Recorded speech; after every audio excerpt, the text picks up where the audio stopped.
안녕하세요. 저는 20대 후반의 여자입니다. 여러분들은 소름 끼치는 경험을 하신 적이 있으신가요? 저는 살면서 저만큼 소름 끼치는 경험을 한 사람을 보지 못했습니다. 그 이야기를 하면서 저도 이젠 그 악몽에서 벗어나고 싶어서 이렇게 사연을 쓰게 되었어요.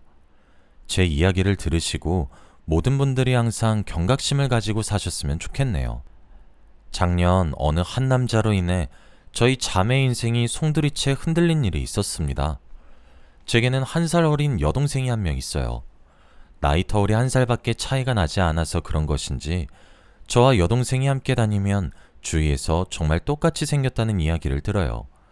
쌍둥이냐는 말을 조금 과장해서 살아오는 내내 들었던 것 같네요. 키도 0.5cm 정도 차이가 날 정도로 비슷하고 체형도 비슷해요. 그리고 진짜 옷을 입는 취향이나 뭐 사소한 것부터 먹는 식성까지 정말 똑 닮긴 했습니다. 저랑 동생에게 다른 것이 있다면 머리 길이에요. 저는 항상 긴 생머리를 고수했고 동생은 단발머리만 했었거든요. 머리 길이를 제외하고는 생긴 거나 하는 짓이나 똑 닮았죠. 쌍둥이냐는 질문을 하는 심리가 절로 이해될 정도로 말이에요. 그리고 이건 뭐 자랑이라고 봐도 되긴 한데 저랑 제 여동생 둘 다 예쁘장하게 생겼습니다. 날씬한 몸매를 가지기도 했고요. 그래서 저희 자매 둘 다 유명했어요. 저랑 제 동생은 같은 고등학교를 나왔는데 제가 입학하고 그 다음 해에 신입생으로 입학한 동생은 사람들 입에 오르락내리락 거렸죠. 제 동생이고 저와 똑 닮았다는 이유 하나만으로요. 제 여동생도 학교에서 인기가 엄청 많았고 유명한 자매였어요. 그렇게 고등학교 시절을 보냈고 대학에 제가 먼저 입학을 하게 되었는데 심지어 같은 지역의 다른 대학교에 붙어서 제가 먼저 서울로 상경했고 제 뒤를 따라 서울로 상경한 동생과 지금까지도 함께 살고 있습니다. 저희 자매는 아직 아무도 결혼을 하지 않았거든요. 제가 대학에 재학 중이던 시절에 저희 학과에 음침한 대학 동기가 한 명 있었습니다. 키는 무척이나 컸는데 제가 살면서 본 사람 중에 가장 뚱뚱한 사람이었어요. 머리는 좋은 것 같은데 음침한 분위기를 풍겨서 그런지 사람들이 다 멀리하는 그런 사람이었죠. 항상 두꺼운 안경을 쓰고 움츠리고 다녔고 매일 같은 옷을 입기도 하고 그래서 냄새도 나고 머리도 잘 감지 않고 그냥 좀 사람들이 멀리하게끔 하는 그런 사람이었거든요. 저와는 정반대인 사람이었어요. 저는 항상 주위에 사람들이 북적였고 밝은 분위기였다면 그런 저와는 완전히 상반되는 분위기를 가진 그런 사람이었죠.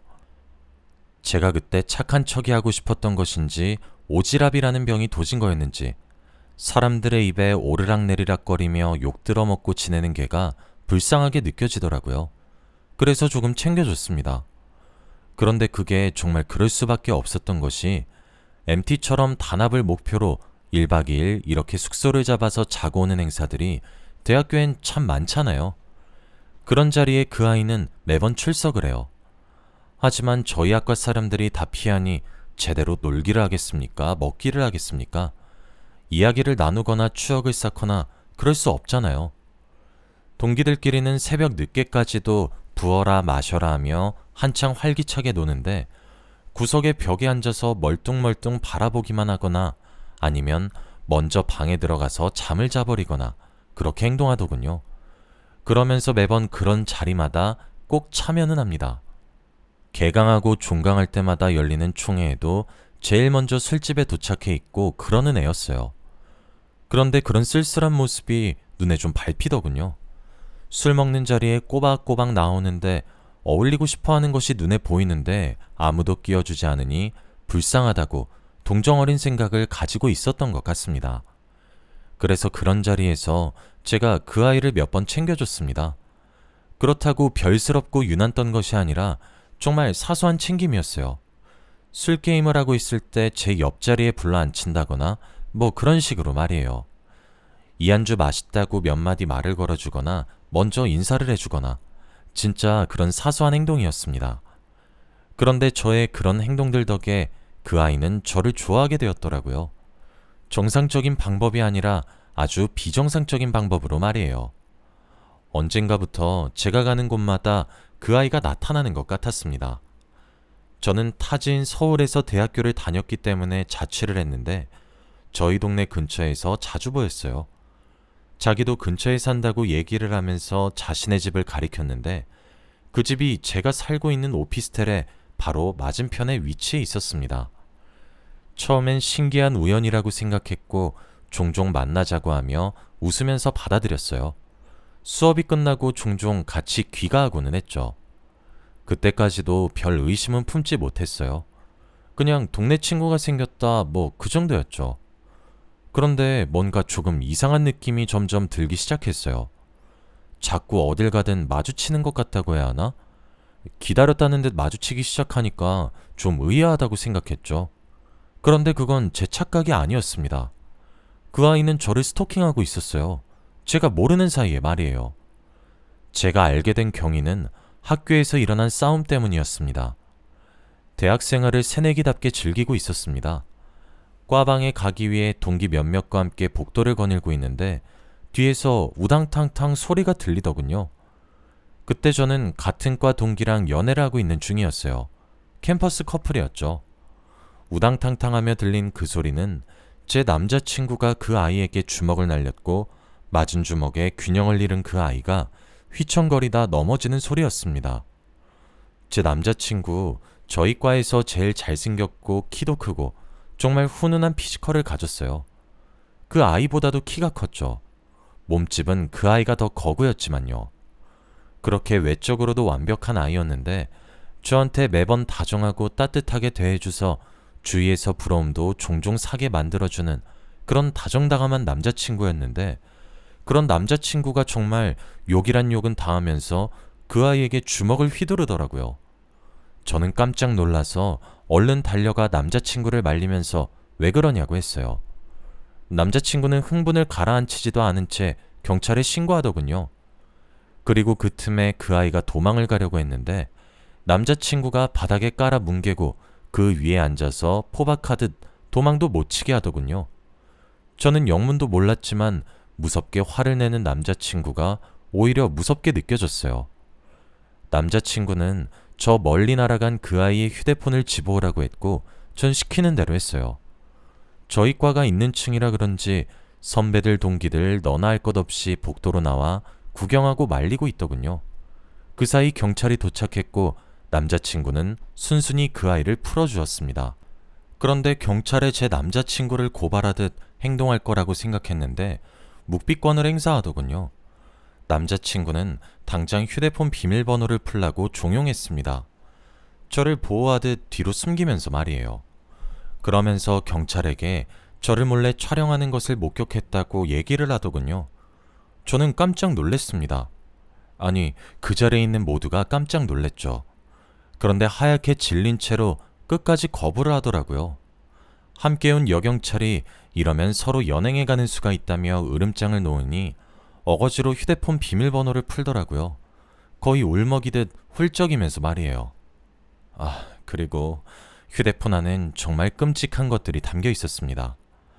그동안 하루에 수백 장은 좋게 찍은 모양인지 제 이름으로 된 사진 폴더가 따로 있더군요. 10,000장이 넘는 사진과 동영상들이 있었죠. 저희 집 맞은편 오피스텔에 사는 것은 알고 있었는데 저와 같은 층에서 사는 줄은 몰랐어요. 정말 창문을 열어 밖을 쳐다보면 바로 제 집이 보이더라고요. 항상 블라인드가 쳐져 있던 집이 있었는데 그게 그 아이의 집이었고 블라인드 사이에 카메라 렌즈를 고정해 제 일상생활을 내내 훔쳐보고 있었더군요. 제가 옷을 갈아입는 모습까지 촬영했던데 말 다 한 셈이죠.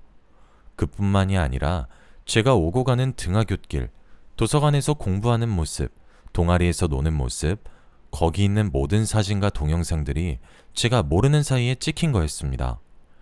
그리고 이번에도 복도에서 제 뒷모습을 몰래 촬영하고 있었는데 거기에 정신이 팔려 뒤에서 조용히 다가오는 제 남자친구의 기척을 느끼지 못한 것이었고 그렇게 들키게 된 것이죠. 비틀거리니 남자친구가 제 몸을 받쳐주는 듯 했어요. 그리고 남자친구는 경찰서에 가서 얘기하자고 그 아이를 기어코 신고했죠. 경찰서에서 진술을 듣는 과정에서 알게 된 사실은 그 아이는 제 남자친구 사물함에 죽은 고양이 시체를 갖다 놓기도 하고 빨간 물감으로 혈서처럼 쓴 쪽지를 넣어놓기도 했더군요. 저와 헤어짐을 강요하면서 말이에요. 눈이 돌아가서는 저보고 그러더라고요. 너도 나 좋아했잖아. 왜 날 이상한 사람으로 만드는 건데? 하면서요. 반쯤 돌아보이는 그 눈은 미친 사람의 그것과 비슷했습니다. 진짜 너무너무 소름이 끼쳤고 너무 무서웠습니다. 남자친구는 저를 감싸 안으면서 처벌하고 싶다고 의사를 밝혔죠. 너무 명백한 증거들의 등장에 그 아이도 꼼짝없이 처벌을 받게 되었고 저는 학교 측에다가 고발해서 그 아이를 퇴학시켰습니다. 학교 측에서도 분리시켜주지 않는다면 공론화시키겠다는 제 말에 제 편을 들어줬죠. 저는 너무 많은 위로를 받았지만 그것 또한 2차 가해로 느껴졌어요. 예쁘장하게 태어나 항상 이득만 본다고 생각했는데 그때 처음으로 제 얼굴이 미워 보였습니다. 그렇게 무너져가는 제 곁을 지켜준 사람은 남자친구였어요. 물론 지금까지도 잘 만나오고 있고 내년에 결혼을 하려고 계획을 하고 있죠. 저도 휴학을 하고 2년 동안 심리치료와 상담을 병행하며 저를 다독이고 복학을 했고 남자친구와 함께 졸업을 했습니다. 남자친구도 그 사이 군대를 다녀왔고요. 저는 이 이야기를 동생을 포함한 제 가족 누구에게도 터놓지를 못했어요. 동생과 함께 살게 되면서 집을 다른 곳으로 이사했지만 피해망상이 생길 정도로 예민했었죠. 그런 저를 동생은 이상하게 생각하면서 크게 화내지 않았고 절 보듬어줬어요. 그렇게 저는 힘들었던 과거를 떨쳐낼 수 있었고요. 제 남자친구에게 정말 감사한 일이죠. 지금 정상적으로 회사를 다니고 생활을 가능케 한 것은 전적으로 남자친구 덕이에요. 그렇게 그 아이는 법적 처벌을 받았고 제 눈앞에 2번 다시 나타나지 않았어요. 저도 일상으로 점점 돌아오고 있었죠. 그러다 몇 달 전에 여동생이 제게 남자친구를 소개해주고 싶다고 하더라고요. 제 남자친구는 여동생이 자주 봤는데 저는 여동생의 남자친구를 본 적이 단 한 번도 없었어요. 그런데 먼저 소개시켜준다고 하니 너무 기분이 좋았어요. 제 남자친구도 함께 부르려고 했는데 남자친구는 일정이 맞지 않아 저희 셋이서 보기로 했어요. 그렇게 인사를 나누게 된 여동생의 남자친구. 서글서글한 얼굴에 큰 키를 가지고 있었고 직업도 괜찮아 보이더라고요. 그런데 왠지 모르게 정은 안 간다고 해야 하나? 여동생이 너무 좋아 죽으려고 해서 축하는 하겠다만 별로 응원은 하지 않게 되는 그런 사람이더라고요. 어디서 본 것 같기도 한데 저렇게 잘생긴 얼굴을 제가 잊었을 리가 없고 오만 생각이 들더라고요. 이름도 처음 들어보는 이름이었는데 엄청 낯선 느낌은 아니었어요. 통성명을 하고 술자리를 하면서 그 사람이 생각보다 더욱 괜찮은 사람이란 생각을 하게 되었고 제 여동생을 믿고 맡길 수 있겠다 싶었어요. 그렇게 저희 셋은 친해졌습니다. 그날 재밌게 보내고 시간이 몇 달 더 흘렀어요. 제 남자친구도 그날 재밌게 놀았냐며 자기도 소개시켜달라고 여동생한테 말하기도 했죠. 하도 저랑 오랜만에 만나서 제 여동생도 오빠 오빠 하며 잘 따르기도 합니다. 형부 소리는 아직 입에 안 붙는다고 하더라고요. 그렇게 넷이서 만나는 자리가 마련이 되었어요. 그런데 저와의 만남이 유야무야 넘어가서 자신감이 넘쳤던 건지 제 남자친구의 눈까지 속일 수 있다 장담을 한 것인지 그 자리를 만드니 나오더군요. 그리고 제 남자친구는 단번에 제 여동생의 남자친구의 정체를 한눈에 꿰뚫어봤죠. 그놈은 저와 제 남자친구의 동기였던, 그리고 제게 병적으로 집착했던, 그래서 스토킹을 했던 바로 그 새끼였습니다. 법적인 처분을 받고 퇴학을 당했던 그놈은 그 몇 년 동안 전신지방 흡입으로 지방을 걷어내고 운동을 해서 살을 뺐더군요. 원체 키가 원래도 컸던 놈이어서 살만 빼도 잘생겨진 거였어요. 이름도 개명 신청을 해서 전 이름이 연상도 되지 않게 아예 다른 느낌으로 바꿨고 제 동생에게 접근을 한 거였습니다. 제 남자친구 저와 오랜 기간 만나서 제 여동생과도 친분이 두터워요. 남자친구는 심지어 외동아들이라서 형제 있는 사람들을 항상 부러워했어요. 일가 친척들 중에서도 남자친구 또래의 친척이 하나도 없거든요. 같은 촌수에서는 위로 뛰동갑은 우스울 정도로 나이 차이가 나서 사촌형보다 사촌형이 낳은 조카와 나이 차이가 덜 날 정도예요. 그래서 제 여동생을 정말 끔찍히 아낍니다. 그러니 저희 여동생도 제 남자친구를 저를 따르듯 친오빠처럼 잘 따르는 것이기도 하고요. 그런 예비 처제 남자친구를 소개받는다고 해서 잘해주겠다고 다짐했는데 눈앞에 나타난 새끼가 몇 년 전 자신의 여자친구를 스토킹한 새끼고 그놈이 이제 예비 처제와 교제를 한다고 하니 남자친구 눈이 당연히 뒤집어지죠. 술집은 바로 개판이 되었어요. 남자친구가 운동에 취미가 있는 사람이라 그런지 쉽게 그놈이 제압되더군요. 남자친구는 몇 년 전에도 그랬듯이 그놈의 휴대폰부터 확보했어요. 시간이 오래 지나 그런지 이젠 그놈의 지문만 있으면 휴대폰이 저절로 풀리더군요. 몇 년 전에 걸렸을 땐 그렇지 않았는데요. 당연히 제가 그놈의 지문을 이용해 잠금을 풀었고 갤러리를 들어감과 동시에 112에 신고했습니다.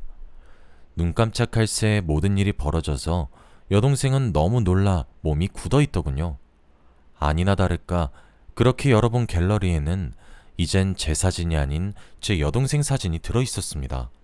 모두 몰래 찍은 듯한 구도로 말이에요. 여동생도 굉장히 큰 충격을 받았어요. 진짜 그놈이 얼마나 괘씸했던지 몰라요. 저로도 모자라 제 여동생까지 저한테 했던 짓거리를 그대로 해놨더군요. 여동생도 천사 같은 탈을 쓴 그놈을 보고 이런 일을 겪으리라고는 상상도 못했겠죠. 진짜 어이가 없고 소름이 끼쳤던 건 그놈 폰에 있는 메모장이 문득 눈에 띄어서 들어간 순간이었어요. 그놈은 자신의 휴대폰 메모장에 저와 여동생을 동시에 취하기 위한 범행 계획을 세워놨더군요. 정말 얼마나 소름이 끼치고 몸이 덜덜 떨리던지. 빠르게 도착한 경찰과 제가 들이민 휴대폰을 증거 삼아 그놈은 현장에서 바로 연행이 되었습니다. 저희도 경찰서에 진술하러 갔고요. 그래도 저는 한번 겪어본 경험이라 그런지 익숙하게 진술하게 되더군요. 저랑 남자친구는 여동생을 살뜰히 챙겼고 법적인 처벌을 원한다고 의사표현도 확실히 했어요. 결국 그놈은 법의 심판을 받게 되었고 재범에다가 죄질이 나빠서 가중처벌을 받더라고요. 저희는 저와 여동생에게 그놈을 접근금지 처분을 요구했고 그 요구는 들어지게 되었습니다.